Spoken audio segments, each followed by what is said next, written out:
Bonjour, on est ici avec Monsieur François Pralou, Bonjour. avec Bona, un de mes premiers chocolats qui m'ont fait découvrir le monde du chocolat de luxe. Et donc il est tellement gentil pour faire une petite interview. Donc Monsieur Pralou, quel est le rôle du chocolat dans votre vie? Alors pour moi, le rôle du chocolat dans la vie, c'est de rencontrer déjà les gens qui travaillent dans le cacao à travers le monde, dans tous les pays et toutes les plantations que je peux visiter. Et de partager la passion des origines du cacao, aller dans le pays, rencontrer les planteurs, rencontrer les gens qui travaillent dans le cacao. Une passion qui m'a envahi puisque j'ai voulu avoir moi-même ma plantation de cacao à Madagascar. Et maintenant, je vibre à chaque fois que je vais dans ma plantation sur l'île de Nucidé et de travailler avec les employés qui sont sur place. Et puis d'avoir ma première récolte là qui se prépare.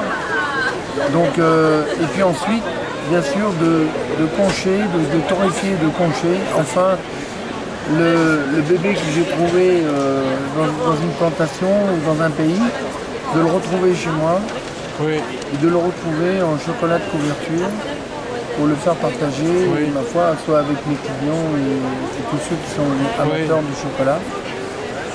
Voilà, donc pour moi, le monde du cacao, c'est ça, c'est surtout des rencontres avec les gens du cacao, que ce soit des transformateurs, des clients et surtout les gens qui travaillent dans les plantations. D'accord. Et qui ou quoi est-ce que vous admirez vraiment dans l'univers du chocolat? Alors, j'admire justement encore des gens qui ont toujours pareil dans le monde des plantations. Et j'ai une grande admiration pour la plantation Milo qui est à Madagascar. Parce qu'ils font un travail exceptionnel, ils font une recherche de qualité exceptionnelle. Et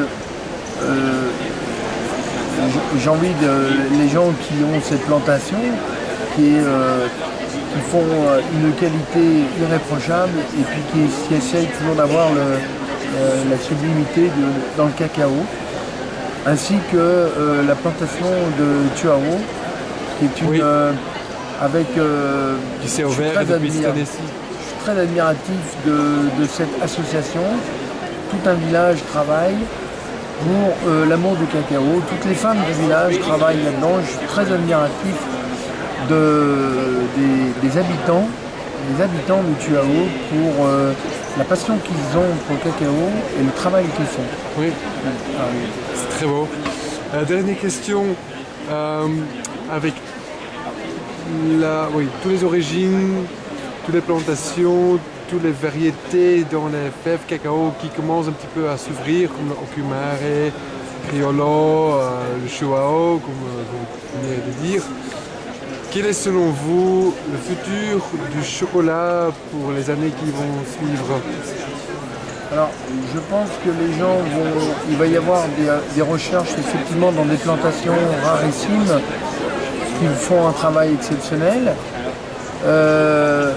Et néanmoins, il y a aussi des très gros producteurs de cacao, des pays producteurs de cacao, qui vont être obligés certainement dans l'avenir de se remettre en question un petit peu sur les variétés, sur les qualités, sur les qualités de fermentation et de séchage pour tirer la qualité vers le haut.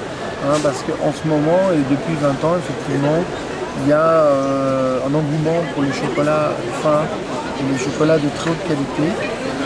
Et puis trouver des typicités un peu comme dans le vin. Oui. Les gens recherchent quelque chose de différent. Sans oublier quand même la gourmandise de départ, qui est quand même le chocolat. C'est une première gourmandise qu'on a eue quand on était enfant, il ne faut pas l'oublier.